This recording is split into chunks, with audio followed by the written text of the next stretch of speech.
Magandang araw po, ako po si Prince Royce by sa Alba. Magluluto po tayo ngayon ng masustansyang tinolang manok. Ang una po natin gagawin, papainitin po natin yung kaserola. Saka po natin itigisa yung luya.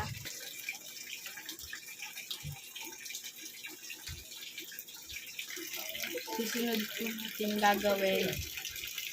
natin gagawin, lalagay po tayo ng mantika.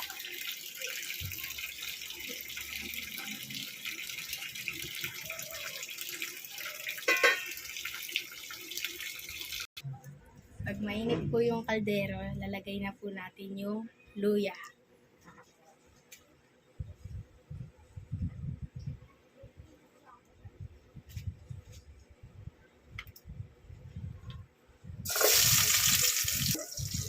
Isahin lang po yung luya.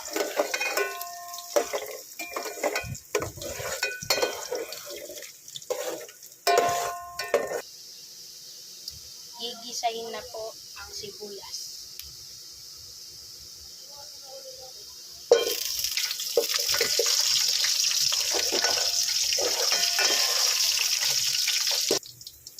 Lalagay na po natin ang manok.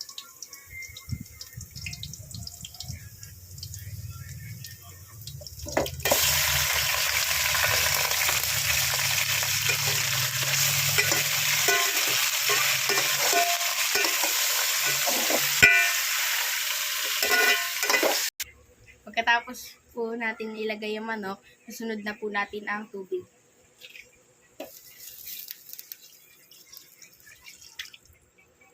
Tatakpan na po natin.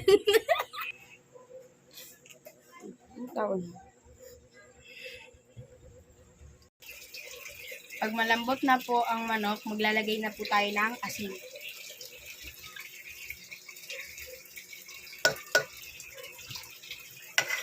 Hindi po tayo maglalagay ng preservative dahil po ang niluluto natin ay masustansya. Maglalagay na po tayo ng sayote.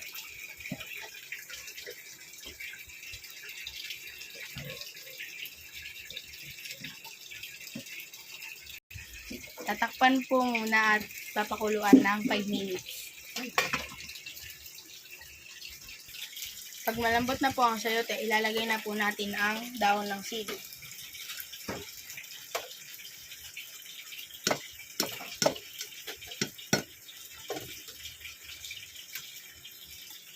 Pakukuluan lang po ng 5 minutes. Ayun na po. Tapos na po ang ating masustansyang tinolang manok. At ulitin ko po, ako nga pala si Prince Royce by Alba ng grade 5 Isaac Newton. Magaling po natin kumain ng masustansyang pagkain para maging malusog at matangkad katulad ko.